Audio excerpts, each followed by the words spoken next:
오늘 우리에게 주실 말씀은 히브리서 6장입니다.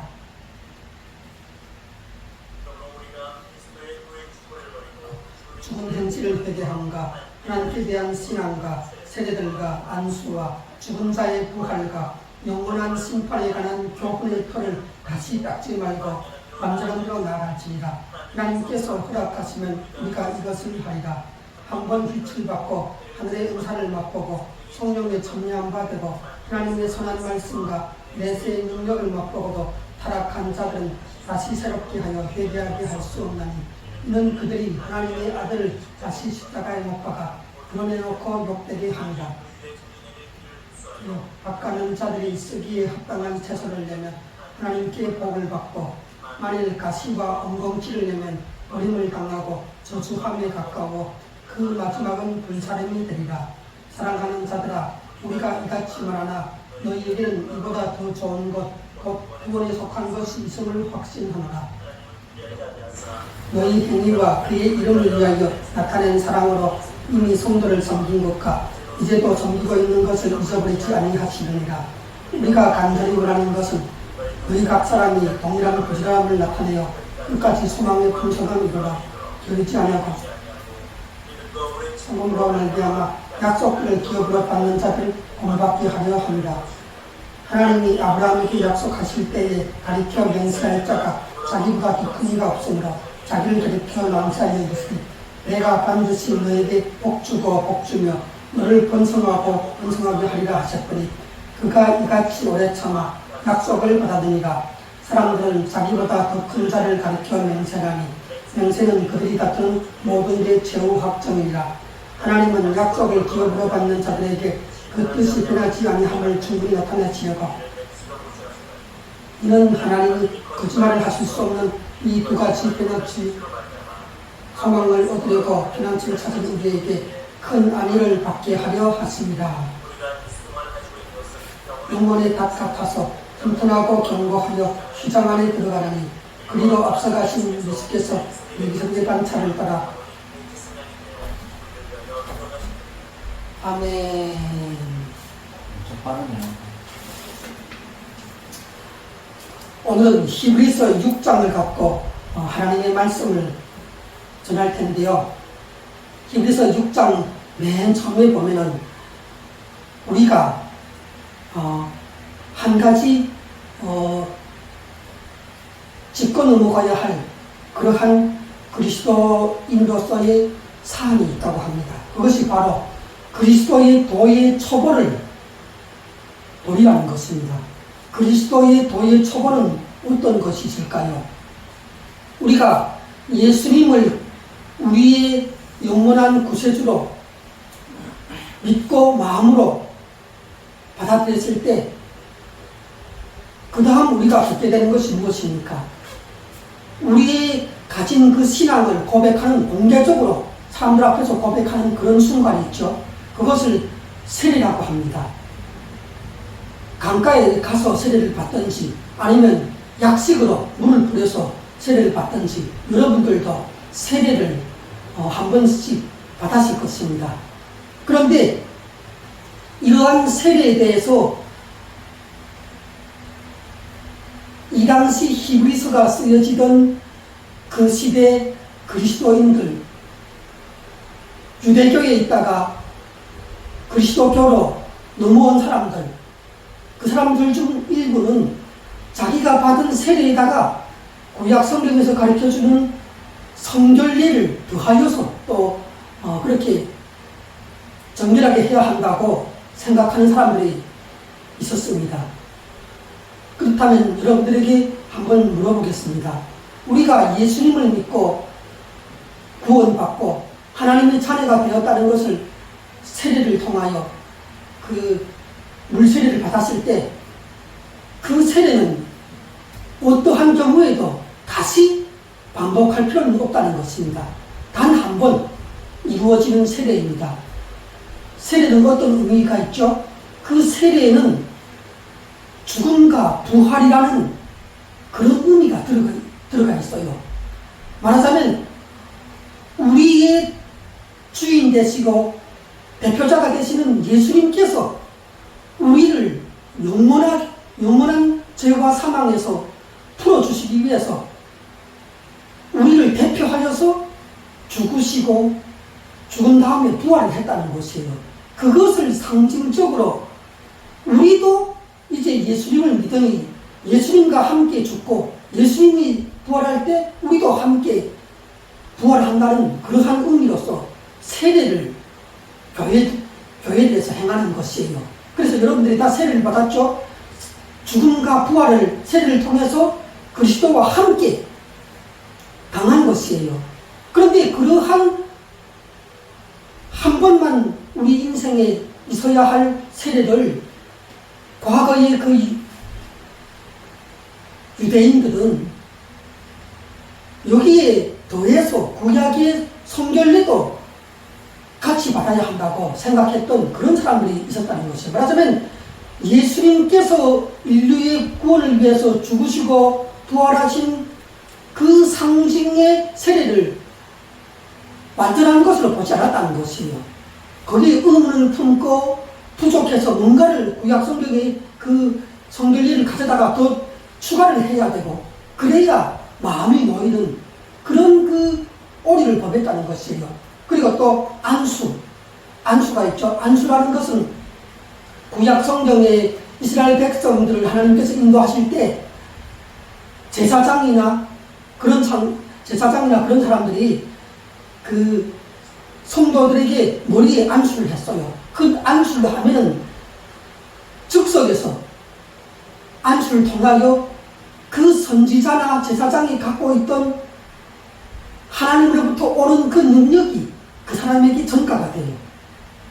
축복을 베푸는 수단, 하늘로부터 내려오는 그 능력을 입는 수단이 바로 안수라는 그 통로가 쓰였던 것이에요. 그렇기 때문에 이러한 안수의 그 예는 구약 성경을 따르는 그때 그 구약 시대뿐만 아니라 예수님이 오셔서 신약 시대에도 안수라는 것이 많이 있었어요.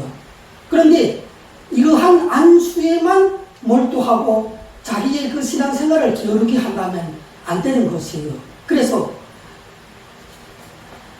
예수님을 믿은 다음에 세례를 받고 안수를 하는 것을 경험하게 되고 또 죽은 자의 부활을 우리가 배우게 되고 또 우리가 죽은 다음에 전 인류가 한번 있게 되는 그 최후 심판이 있죠. 그 영원한 심판에 대해서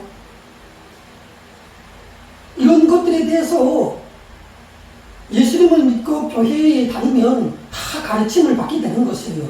받게 되는데 문제는 교회를 다닌 지 5년 되고 10년 되고 20년이 돼도 이 부분에 대해서 명확한 그 인식이 쌓이지 않고 명확한 지식과 명확한 그 개념이 설정이 되지 않고 10년, 20년이 지났는데도 여전히 이 그리스도의 도의 초보에 머물러 있는 사람들이 있더라는 것이에요. 물론 저희 교회는 아직 개척해서 진행하는 교회이기 때문에 아직 예배당도 불비하고 모든 조건이 좀 불비해서 이러한 부분에 대해서 그리스도의 도의 초보에 대해서 구체적으로 오후에 성경 공부를 해서 가르쳐주고 확인하고 이런 부분이 좀 적기 때문에 저희는 좀 이렇게 더 기다려봐야 하는 그런 그 상황이지만 교회를 다니는 사람들 중에서 여전히 어린아이와 같은 그 신앙의 초보를 갖고 있어서 그 초보에서 탈출하지 못해서 10년이 지났어도 10년이 지나면 모든 부분에서 10년 동안 그 노력을 하면 어떻게 돼요? 전문가가 되고 선생이 될 수가 있는 것이에요. 그런데 10년이 지나도 교회에서는 여전히 그 신앙의 초보 수준에 머물러 있고 벗어나지 못하는 그러한 그 안타까운 모습들이 있더라는 것이에요. 그래서 그런 사람들은 다시 또 그 목사나 전도사님을 만나갖고 이러한 신앙의 초보를 다시 배워야 하는, 다시 들어야 하는 이런 상황이 처해 있는데 우리는 그 신앙의 초보, 어린아이와 같은 그런 그 수준에서 벗어나서 완전한 대로 이제는 그 그리스도의 도와 그리스도의 복음의 진리를 갖고 그 복음에 순종하여 인내를 하고 살아내는 순종하는 그러한 단계로 이제는 삶의 적용의 단계로 빨리 나아가야 하고 그보다 더 깊은 하나님과의 교제의 수준으로 나아가야 되는 것이에요. 또 당시 이 히브리서를 기록하던 당시에는 상황이 어땠어요? 로마 제국의 그 핍박이 국가적으로 조직적으로 그리스도인들 향해 핍박을 해오던 그런 시대였어요. 그러니까 그 시대에 그리스도인들이 핍박을 받을 때 반대로 유대교는 아무런 핍박도 받지 않았어요. 그렇기 때문에 그 유대교에 다니는 사람들이 계속 그 유혹을 해오는 거예요. 너희가 거기서 그렇게 핍박받고 그 기독교에 갇혀서 그렇게 하지 말고 우리한테로 다시 돌아오라고. 그러면 핍박도 없고 자유롭게 신앙생활을 할 수 있는데 왜 그런 고난을 너희가 자초하는가고. 아무튼 여러 가지로 돌아오라고 그렇게 미혹을 하던 그 때였던 것 같아요. 그 로마 당국으로부터 죽음에 가까운, 순교에 가까운 그러한 핍박이 거세게 일어나자 일부 그리스도인들은 자기가 원래 다녔던 유대교로 돌아가는 사람들이 속출하곤 했어요. 그런데 이러한 사람들은 어떤 사람들인가?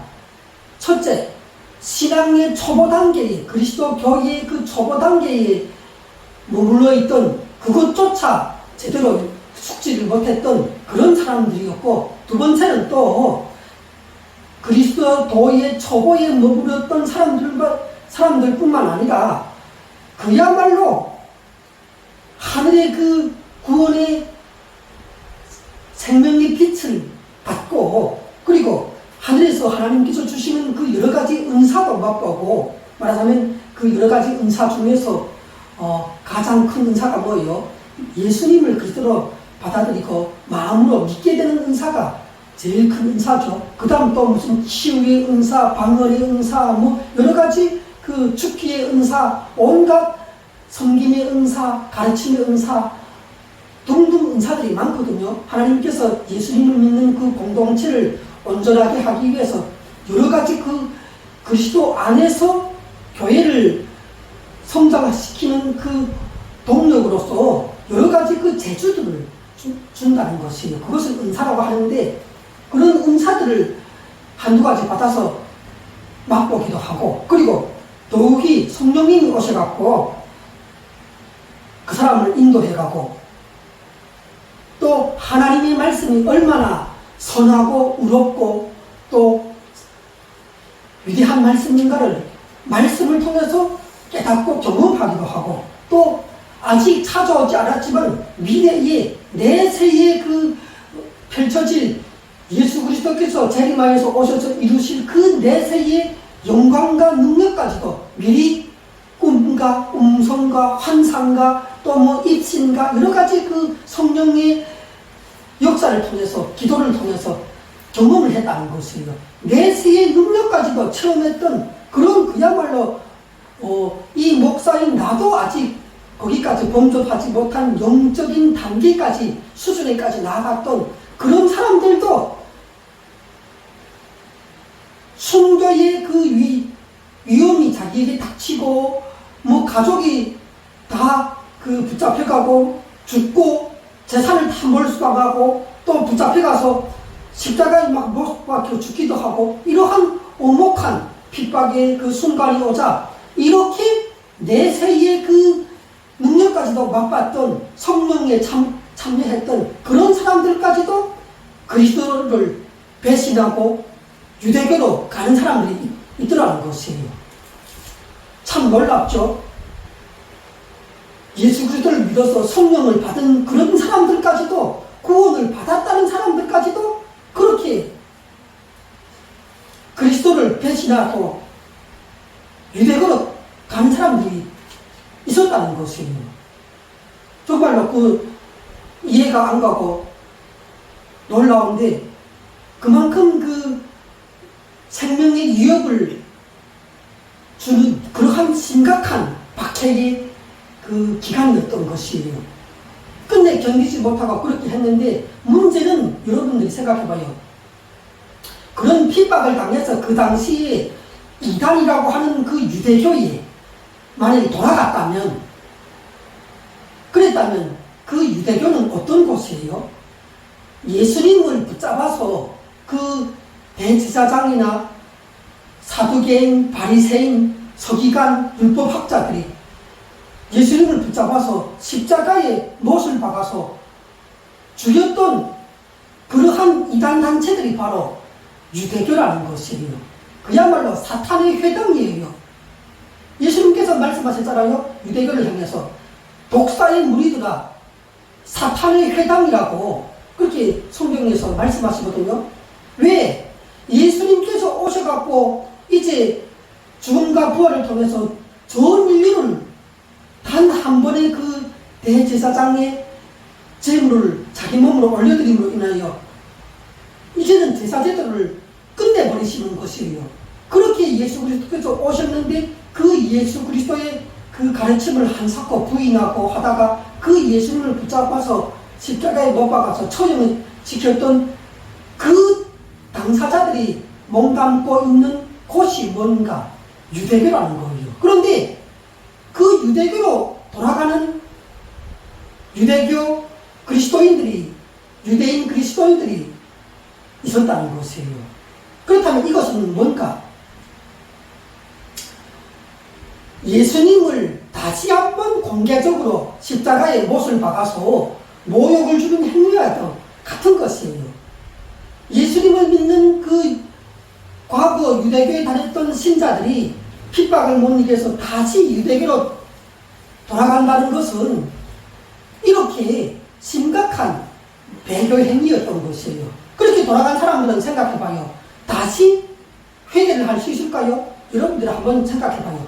회개라는 것은 우리가 예수님을 믿어서 하나님의 자녀가 되었을 때 그때 일상생활에서 하나님의 그 말씀과 복음의 진리를 어기고 불순종하고 이랬을 때 회개를 해야 한다고 하고 자기 잘못을 반성하고 다시금 예수 그리스도의 말씀에 복종할 때 회개했다고 하거든요. 말하자면 예수님을 믿는 하나님의 자녀에게만 허락되는 것이 바로 회개라는 것이에요.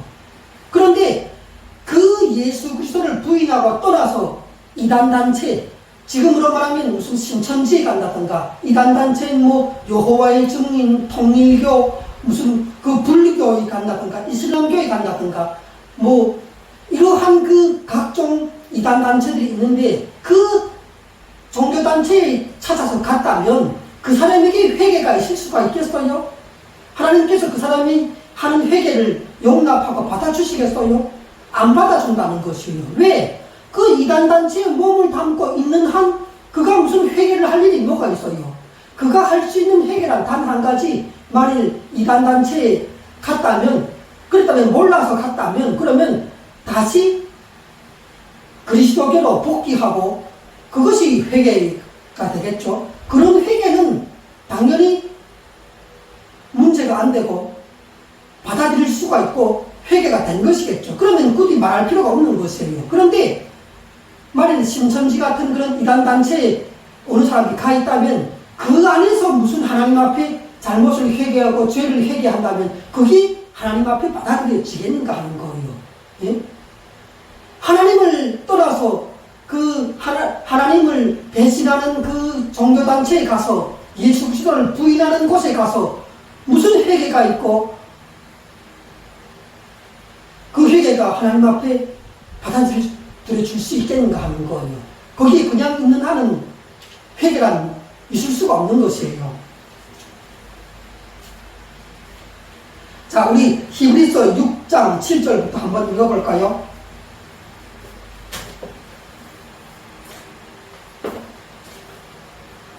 땅이 그 위에 자주 내리는 비를 흡수하여 밭 가는 자들의 쓰기에 합당한 채소를 내면 하나님께 복을 받고, 만일 가시와 엉겅퀴를 내면 버림을 당하고 저주함에 가까워 마지막은 불사름이 되리라.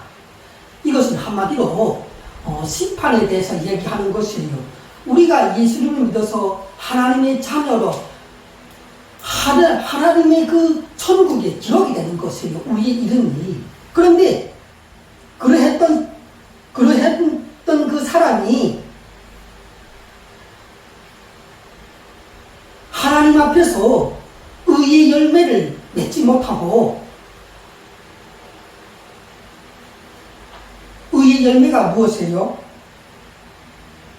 말하자면 하나님의 나라의 귀한 보탬이 되는 그러한 선행이 있어야 한다는 것이에요. 그러한 순종이 있어야 된다는 것이죠. 헌신과 섬김이 있어야 된다는 것이죠.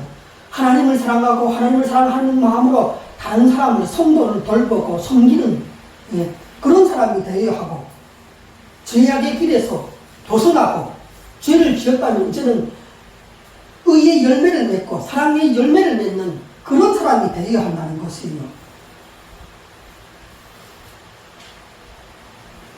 어떤 열매를 또 맺어야 하는가? 성경에 보면은 팔복이 나오죠. 팔복의 그 모든 열매,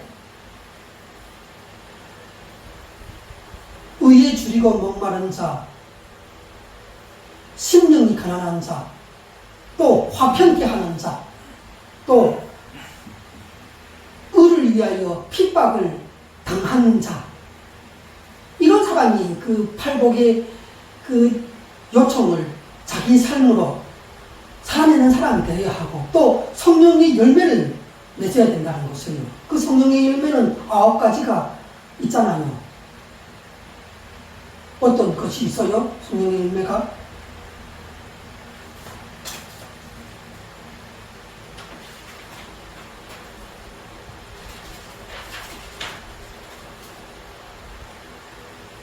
성령의 9가지 열매를 여러분들이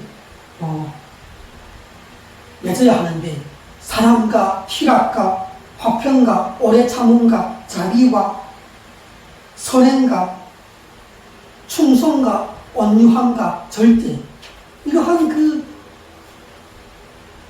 성령의 열매, 팔복의 그 삶, 그리고 죄에 빠지지 않고 세속에 물들지 않고, 죄를 지었다면 회개하여 선을 행하고 의의 길로 가고,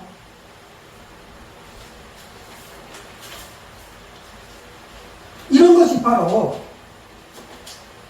땅이 그 위에 내리는 비를 흡수하고 또 씨를 받아서 그 밭가는 자들에게 유익이 되는 합당한 채소를 내고 열매를 내고 과일을 내고, 이렇게 사람에게 하나님 나라에 유익이 되는 그런 사람이 되는 것이 바로 초보 신앙에 머무르지 않고 성장하는 그러한 그리스도인의 모습이 되는 것이에요. 만일 그렇지 않고 이 반대의 상황, 가시와 엉겅퀴를 내고 죄악을 범하고서는 하나님 앞에 회개를 하지 않고, 또 죄의 열매를 끊임없이 상습적으로 맺어가는 자, 중독에 빠지고 무슨 여러 가지 알코올 중독, 성 중독, 게임 중독, 또 도박 중독, 선한 열매를 맺고 다른 사람을 그 선한 길로 인도하기는커녕 자기가 그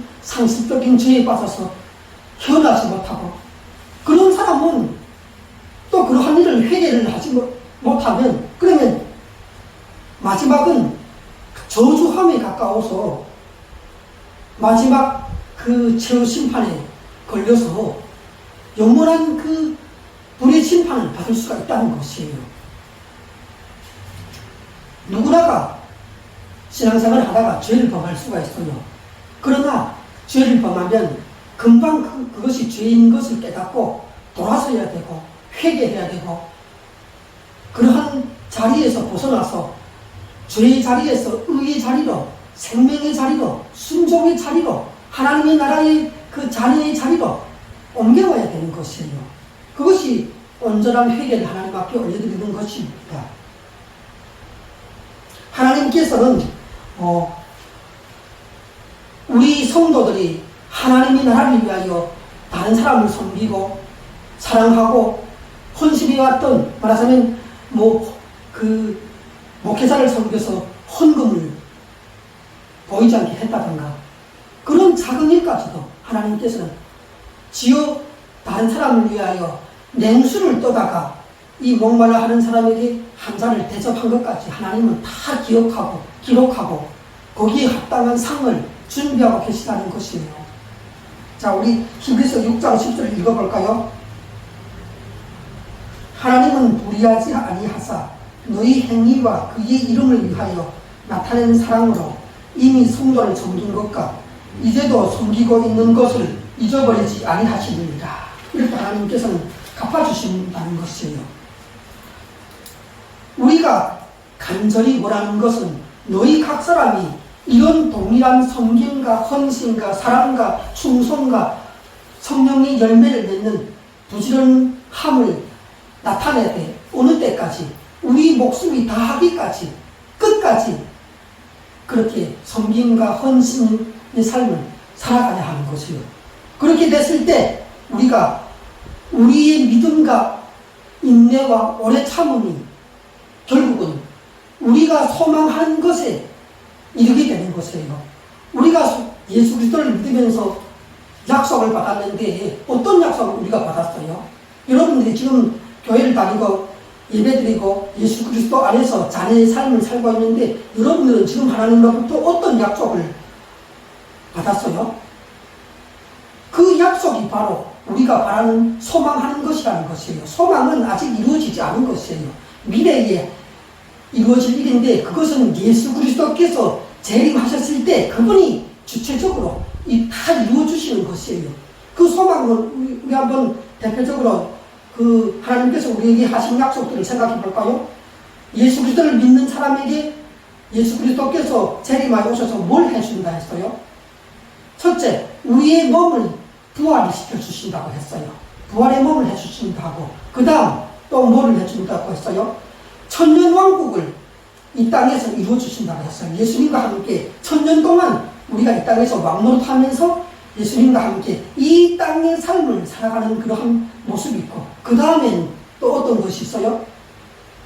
최후 심판을 통해서 온 인류를 심판하는데 그 최후 심판에서 예수님을 믿고 자기의 삶의 끝까지 예수를 믿는 그 신앙을 유지하고 인내하고 충성하고 사랑하고 헌신해왔던 그러한 그 성도들에게는 그 최후 심판장이 우리를 처벌하는 심판이 아니라 우리에게 상을 내려주시는 그러한 상을 받는 심판이 된다는 것이에요. 말하자면 경기장에서 마라톤을 한다면 그 마라톤에 참가했던 그 1등, 2등, 3등을 시상대에 올려 세워놓고 뭐를 줘요? 금메달, 은메달, 동메달, 상을 걸어주잖아요. 화관을, 꽃다발을 주잖아요. 그런 것처럼 인류가 마지막에 최후 심판으로 겪게 되는 그 현장은 예수님을 믿지 않는 사람들에게는 저주와 심판의 그 순간이 되겠지만 예수님을 믿고 그리스도 안에서 살던 사람에게는 그것이 경기장에서 받는 그러한 그 상을 받는 심판이 된다는 것이에요. 그리고 또 어떤 것이 돼요? 우리에게 주신 약속이 예수님과 함께 새 예루살렘 성에 들어가는 영원한 그 하나님의 천국으로 들어가는 그러한 상이, 약속이 우리에게 지금 남아있는데 그것을 바로 소망이라고 하는 것이요. 우리가 바라는 최후의 소망이 새 예루살렘 성에 부활의 몸을 입고 예수님과 함께 들어가서 영원히 사는 것이지요. 하나님께서는 아브라함에게도 약속을 해주셨는데 그에게 약속하시기를 하나님께서 내가 반드시 나의 이름을 걸고 너에게 복을 주고 너 자손을 번성하게 해주겠다고 약속을 했어요. 그런데 그때 약속을 받을 때 아브라함은 어떤 처지였는가? 나이가 70세가 80세가 지나도록 자식 한 명이 아들 한 명도 없었을 때였어요. 그런데 하나님께서 내가 반드시 너에게 복을 주어서 너의 자손들이 하늘의 별들처럼 많아지게 번성하게 해주시겠다고 약속하셨어요. 그런데 그 아브라함이 그 약속을 듣고 그 약속을 딱 마음에 붙잡고 평생 갔다는 것이에요. 그 약속을 믿고서 죽을 때까지 그 약속을 붙잡고 인내하면서 믿음을 갖고 살다가 죽었다는 것이에요.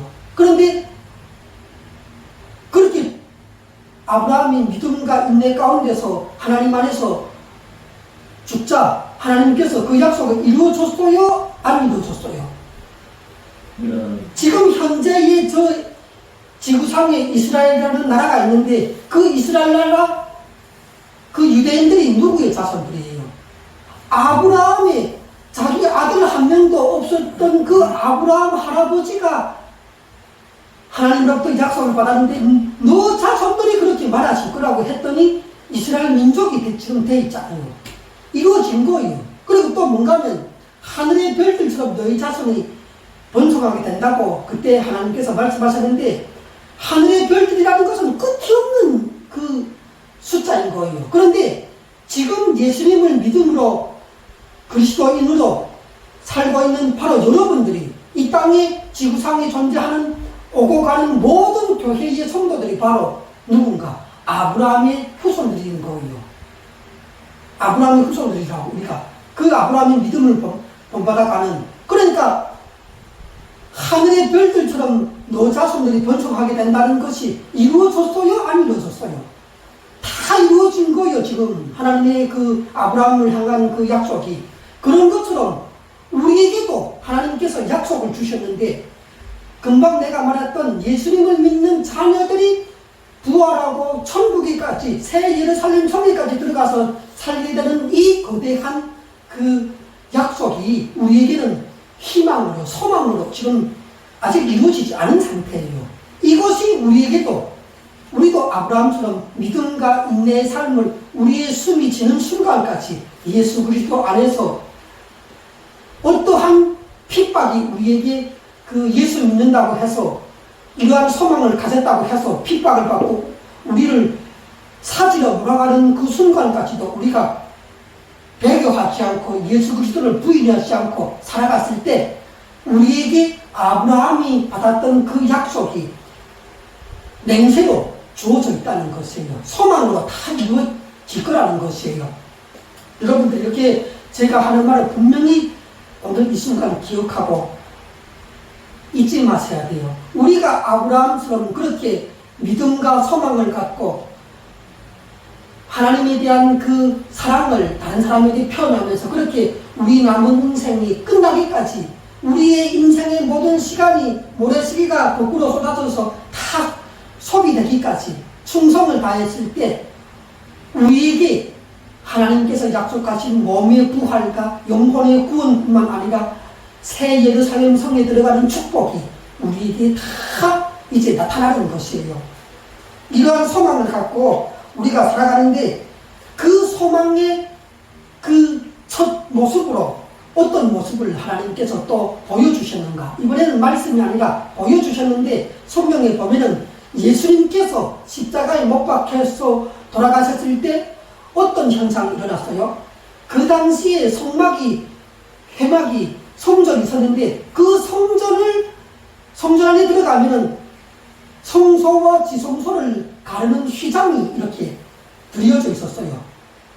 제사장이라고 하더라도 그 당시 제사장이라 하더라도 성소에서 지성소로 들어갈 수가 없었어요. 지성소에는 뭐가 있는가? 법궤가 있는데 거기에 하나님의 이름이 하나님의 임재가 거기에 있었어요. 그래서 하나님 앞에는 누구나 제사장이라도 들어가지 못하는 거예요. 들어가면 그냥 죽여요. 하나님께서.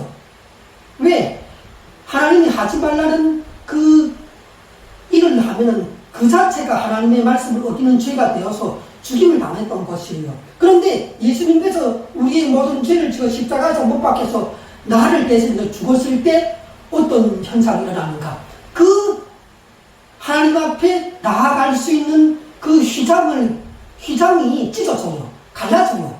이제는 어떻게 되는가? 내 죄가 하나님 앞에서 예수 그리스도의 몸으로서 다 죽음으로써 해결을 받았기 때문에 이제는 내가 하나님 앞에 언제든지 예수님을 따라서 들어갈 수 있다는 것이에요. 하나님 앞에 내가 지금이라도 들어가도 하나님께서 나를 너 왜 함부로 죄인이 되어갖고 내 앞에 왔느냐 이렇게 말하면서 나를 죽이지 않는다는 것이에요. 왜? 나는 이미 나의 모든 죄를 예수님이 십자가에 못 박혀서 죽을 때 그의 죽음으로 나의 죽음이 해결이 됐기 때문에 이제 하나님께서 나를 죄인이라고 다시는 죽이지 않는다는 것이에요. 이러한 그 지성소로 나아갈 수 있는 영광의 길이 열렸는데 이 땅에서는 구약시대의 지성소라는 것이 하나님을 만나는 임재의 장소인 성전이었어요. 그런데 그것을 그 천국으로 바꾸어 놓으면 어떻게 되는가? 예수님께서는 이 땅의 지성소가 아니라 하늘의 천국으로 올라갔다는 것이에요. 하나님의 천국의 보좌가 바로 지성소인데 거기로 들어갔다는 것이에요. 나는 예수 그리스도 안에서 믿음과 인내를 꾸준히 지속하며 충성하는 삶을 살 때 지금이라도 당장 죽으면 예수님이 올라가시는 그 천국으로 들어갈 수 있다는 것이에요. 이렇게 우리의 그 믿음의 본으로 하나님의 보좌 앞에 천국으로 올라가신 예수 그리스도를 바라보면서 히브리서 6장 19절부터 20절까지 한번 읽어보겠습니다. 우리가 이 소망을 가지고 있는 것은 영혼의 닭 같아서 튼튼하고 견고하여 휘장 안에 들어가라니 그리로 앞서가신 예수께서 멜기세덱의 계통을 따라 영원히 대제사장이 되어 우리를 위하여 들어가셨는가. 예수님이 십자가에서 못 박혀 죽으시고 부활한 다음에 천국의 그 보좌, 이 땅으로 말하면 성전의 지성소인데 그 지성소 안으로 천국의 보좌로 올라가셨는데 그것은 왜 올라가셨는가?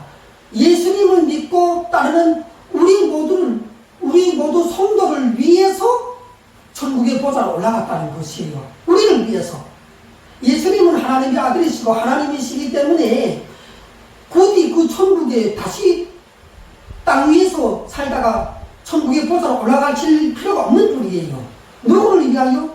우리를 이 땅에서 죄와 사망과 저주의 무덤에서 부활시켜서 천국으로 들여보내려고 예수님이 우리를 대표를 해서 우리의 성도의 대표자가 되어서 우리를 다 끌어안고 그 천국의 보좌로 부활하신 몸을 갖고 들어갔다는 것이에요.